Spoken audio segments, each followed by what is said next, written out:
Hello বন্ধুরা, কাকিনাড়া থেকে আমি পার্বতী। আর পার্বতী মৃধা চ্যানেলে আপনাদের সবাইকে স্বাগত। যারা ইউটিউব থেকে দেখছেন প্লিজ আমার চ্যানেলটিকে সাবস্ক্রাইব করে পাশে থাকবেন, আর যারা ফেসবুক থেকে দেখছেন ফলো করে পাশে থাকবেন। আমাদের ডেইলি লাইফ আপনাদের কেমন লাগলো প্লিজ কমেন্ট করে জানাবেন।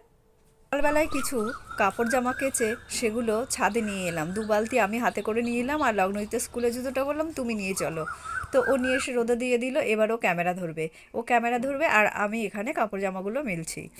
তো বন্ধুরা, তোমরা কিন্তু কেউ কমেন্ট করে জানাচ্ছ না আমাদের ভিডিও তোমাদের কেমন লাগছে। তো আমার অনুরোধ রইল, তোমরা কমেন্ট করে জানিও কেমন লাগছে আমাদের ডেইলি লাইফ। তো চান সেরে ঘরে এসে বিছানাটা ঠিকঠাক করে গুছিয়ে নিলাম।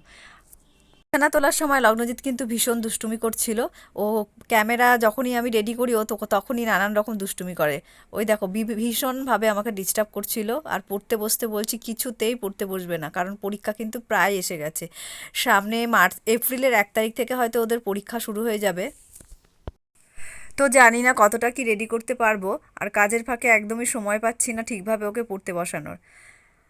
চুল টুল আঁচড়ে নিয়ে এবারে চলে যাব একটুখানি রান্নাঘরে। ওর জন্য একটু টিফিন করব, তো ওকে দুটো রুটি করে দেবো, আর কালকের একটু তরকারি রয়েছে, তো ওটা দিয়েই ও রুটি খেয়ে নেবে। আর আমি একটু চা করে নেব, ব্যাস। তারপর চলে যাব দোকানে। তো প্রত্যেক দিন সকালবেলাটা আমাদের এইভাবেই কাটে। আর যদি লগ্নজিতের স্কুল থাকে তো লগ্নজিৎ স্কুলে চলে যায়, আর আমি ওকে স্কুলে দিয়ে এসে চলে যাই দোকানে। তো চুলটা দেখো বড্ড বেশি জট হয়ে হয়ে গেছে। মানে শ্যাম্পু সপ্তাহে 2 দিন করলেই ভালো হয়, করতে পারছিলাম না। আর এই যে এইদিকে প্লাস্টিকওয়ালার কাছ থেকে একটা র্যাক নেওয়া হলো, এটা বড়দি নিয়েছে, আর একটা শাশুড়ির জন্য বালতিও নিয়েছিলাম, সেটা ভেতরে রেখে এসেছি। তো ক্যামেরা করছিলাম বলে উনি লজ্জা পাচ্ছিল। তারপর এই যে 12টা বাজে এখন প্রায়, এখন আমি এই চিকেনটা ধুতে চলে এসেছি। ওইদিকে কিন্তু রান্না কিন্তু আমার অলরেডি বসে গেছে। রান্না বসিয়েই এই আলু ভাজা আর পেঁয়াজটা আমি ওখানে ভাজতে বসিয়ে দিয়ে এসেছি, আর এসে এখানে এখন চিকেনটা ধুচ্ছি, কারণ এখনই এটা নিয়ে আসছে। আর এইদিকে আমার ননদও রান্না করে চলে এসছে, ভাতের মাড়টা ফেলে বাসনটা মেজে নিয়ে যাবে। আর আমি ঘরে চলে এসেছি, ঘরে এসে চিকেনটা বসিয়ে দিয়েছি, আর এইদিকে কিন্তু লাউটা কাটতে বসেছি। তো লাউ খেতে আমার খুব ভালো লাগে। তো আজ ভাবছি একটু মুগ ডাল ভেজে হালকা করে লাউয়ের মধ্যে দেবো। এইভাবে আমি খুব একটা রান্না করি না, তো আজকে এভাবেই করে দেখি কেমন লাগছে।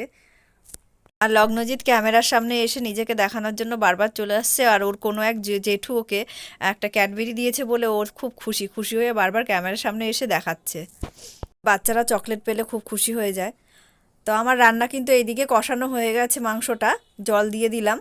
তো দিয়ে আমি কিছুক্ষণের জন্য এটাকে ঢেকে দেবো, ততক্ষণে এটা সেদ্ধ হয়ে যাবে। খুব ভালো করে ফুটে উঠলে তবে আমি এটাকে ঢেকে দিয়ে আঁচটা কমিয়ে দিয়ে অন্যান্য কাজগুলো সারতে থাকি, কারণ একটা প্রায় বেজে এসছে। আমার হাজব্যান্ড কিন্তু খেতে চলে আসবে এক্ষুনি। ওর ডিউটি শুরু হয় 2টোয়, ও 1টায় খেতে আসে, খেয়ে রেডি হয়ে বেরিয়ে চলে যায়। তো রান্না কিন্তু হয়ে গেছে। চিকেনটা খেতে কিন্তু বেশ ভালো হয়েছে, যেমন কালার তেমন খেতেও স্বাদ হয়েছে। আর এখানে ভাত বাড়তে বসে পড়েছি। লগ্নজিৎ ফোন নেবে বলে খুব কান্নাকাটি করছে, আমাকে ভিডিও করতে দেবে না। তো ওখানে ও রাগ করে শুয়ে আছে, আর আমি এখানে ভাতটা বাড়ছি। আর ওর বাবা কিন্তু খেয়ে অলরেডি মানে বেরোবে, রেডি হচ্ছে।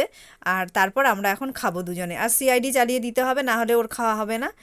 তো খাওয়া দাওয়ার পর আমরা দুজনে মিলে শুয়ে পড়েছি। ও অলরেডি ঘুমিয়ে পড়েছে, তা আমার একটু তন্দ্রা মতো এসেছিলো, তারপর উঠে চলে এলাম ওপরে জামা কাপড়গুলো নিতে।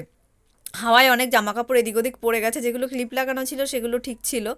তো এইগুলো নিয়ে গিয়ে এখন চলে আসবো ছাদ নিচে। নিচে এসে দেখছি গলাটা বেশ শুকিয়ে এসছে, তো একটু জল খেয়ে নিয়ে এগুলো ভাঁজ করছি। ভাঁজ টাজ করে নিয়ে তারপর ভাবছি আর অন্য কি কাজ করা যায়। তো ভিডিও এডিটিংও বাকি রয়েছে। তো ভিডিও এডিটিং করে এখন এই ভিডিওটা পোস্ট করব। তো তোমরা ভালো থেকো, বাই বাই।